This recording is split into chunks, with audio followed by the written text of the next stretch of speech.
Hi, a few weeks ago I saw a movie called Everything Everywhere All at Once. It sort of involved multiverses and man, it had a complicated plot.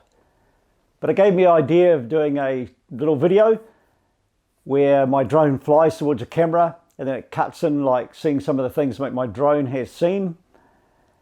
It's wet weather, so good chance for me to do a little bit of editing of some of my clips that I've filmed with my drone. Let's hope it works.